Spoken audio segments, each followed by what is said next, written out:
Hello guys, your most welcome on my YouTube channel. आज हम आप लोगों को भारत के राष्ट्रीय प्रतीक और चिन्ह क्या हैं उसके बारे में हम प्रश्नों की श्रृंखला के माध्यम से बताने जा रहे हैं। तो गाइज आप लोग इसे ध्यान से सुनिएगा, जिसमें 30-32 प्रश्नों की एक श्रृंखला है और आज हम आप लोगों के सामान्य ज्ञान के लिए इस तरह से बताने जा रहे हैं। तो गाइज आइए, अब समय चालू होने जा रहा है और अब आप लोग ध्यान से सुनिएगा। पहला हमारा प्रश्न है कि भारत का राष्ट्रीय ध्वज तिरंगा है, जिसकी लंबाई और चौड़ाई का क्या अनुपात है। तो लंबाई और चौड़ाई का अनुपात 3 और 2 का है।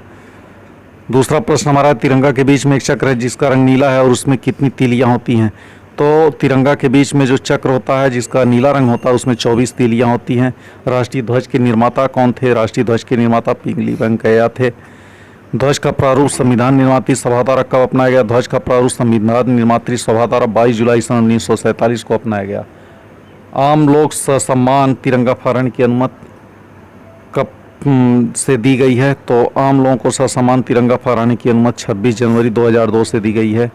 भारत के झंडा गीत यानी विजय विश्व तिरंगा प्यारा की रचना किसने की है। तो श्यामलाल गुप्त पार्षद भारत के राष्ट्रीय झंडा गीत की रचना की है। शक संवत पर आधारित भारत के राष्ट्रीय कैलेंडर को कब अपनाया गया। शक संवत पर आधारित भारत के राष्ट्रीय कैलेंडर को 22 मार्च 1957 को अपनाया गया। राष्ट्रीय कैलेंडर का प्रथम माह चैत तथा अंतिम माह कौन होता है। राष्ट्रीय कैलेंडर का पहला माह चैत और अंतिम माह फागुन होता है। भारत का राष्ट्रीय चिन्ह क्या है जो सारनाथ स्थित सिंह स्तंभ में अंकित है। भारत का राष्ट्रीय चिन्ह अशोक चक्र है जो सारनाथ स्थित सिंह स्तंभ में अंकित है। भारत सरकार ने राष्ट्रीय चिन्ह को कब अपनाया। भारत सरकार ने राष्ट्रीय चिन्ह को 26 जनवरी 1950 को अपनाया। राष्ट्रीय चिन्ह में देवनागरी लिपि में लिखे हुए सत्यमेव जयते कहाँ से लिया गया है। तो राष्ट्रीय चिन्ह में देवनागरी लिपि में लिखा हुआ सत्यमेव जयते मंडकोपनिषद से लिया गया है। राष्ट्रीय चिन्ह के मूल स्तंभ में सिंह क्या है। तो राष्ट्रीय चिन्ह के मूल स्तंभ में 4 सिंह बने हुए हैं। रविन्द्रनाथ टैगोर रचित जनगण मन को संविधान सभा ने भारत का राष्ट्रगान कब स्वीकार किया। तो भारत का राष्ट्रगान जनगण मन को संविधान सभा ने 24 जनवरी 1950 को स्वीकार किया था। राष्ट्रगान को सर्वप्रथम कांग्रेस के कलकत्ता अधिवेशन में कब गाया गया, जिसके अध्यक्ष पंडित विशन नारायण दत्त थे। तो 27 दिसंबर 1911 को कलकत्ता के अधिवेशन में गाया गया था।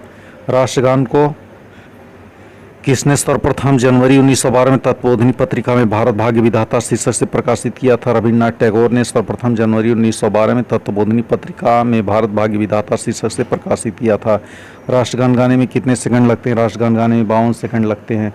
बांग्ला साहित्यकार बंकिम चंद्र चटर्जी रचित वंदे मातरम को संविधान सभा ने राष्ट्रीय गीत कब स्वीकार किया। बांग्ला सभा बंकिम चंद्र चटर्जी ने वंदे मातरम को संविधान सभा ने राष्ट्रीय गीत 24 जनवरी 1950 को स्वीकार किया। राष्ट्रगीत का प्रथम प्रकाशन 1882 में बंकिम चंद्र चटर्जी ने कौन से उपन्यास में किया था। राष्ट्रगीत का प्रथम प्रकाशन 1882 में बंकिम चंद्र चटर्जी ने आनंद मठ उपन्यास में किया था। राष्ट्रीय गीत को सर्वप्रथम 1896 ईस्वी में कांग्रेस के कौन से अधिवेशन में गाया गया। राष्ट्रीय गीत को सर्वप्रथम 1896 के कांग्रेस के कोलकाता अधिवेशन में गाया गया, जिसमें अध्यक्ष रहीमतुल्लाह सयानी थे। राष्ट्रगीत के प्रथम गायक कौन थे, जिनकी धुन जगन्नाथ भट्टाचार्य ने बनाई है। राष्ट्रगीत के प्रथम गायक पंडित ओंकार नाथ ठाकुर थे, जिसकी धुन जगन्नाथ भट्टाचार्य ने बनाई है। राष्ट्रगीत का अंग्रेजी अनुवाद किसने किया। राष्ट्रगीत का अंग्रेजी अनुवाद अरविंद घोष ने किया। राष्ट्रगीत गाने में कितने सेकंड लगते हैं। राष्ट्रगीत गाने में 65 सेकंड लगते हैं। संसद के अधिवेशन का प्रारंभ किससे होता है। संसद के अधिवेशन का प्रारंभ जनगण मन से होता है। राष्ट्रीय पुष्प क्या है। राष्ट्रीय पुष्प कमल है। राष्ट्रीय पशु क्या है। राष्ट्रीय पशु बाघ है। राष्ट्रीय फल क्या है। राष्ट्रीय फल आम है। राष्ट्रीय वृक्ष क्या है। राष्ट्रीय वृक्ष बरगद है। राष्ट्रगीत का उर्दू अनुवाद आरिफ मोहम्मद खान ने किया था। संसद के अधिवेशन समापन कब से होता है। संसद का अधिवेशन समापन वंदे मातरम से होता है। भारत का राष्ट्रीय जलीय जीव क्या है। भारत का राष्ट्रीय जलीय जीव गाइस डॉल्फिन है। तो इस तरह से हमने राष्ट्रीय प्रतीक और चिन्ह को एक प्रश्नों की श्रृंखला के माध्यम से गाइस हमने इसे कंप्लीट किया है। और फिर इसके बाद हम भारतीय भाषा ज्ञान के बारे में, हिंदी भाषा जो है उससे हिंदी भाषा ज्ञान के बारे में कुछ प्रश्नों की श्रृंखला के माध्यम से अगले यूट्यूब की कड़ी में हम आएंगे। तो गाइस फिर मिलते हैं नेक्स्ट वीडियो में। Thank you guys.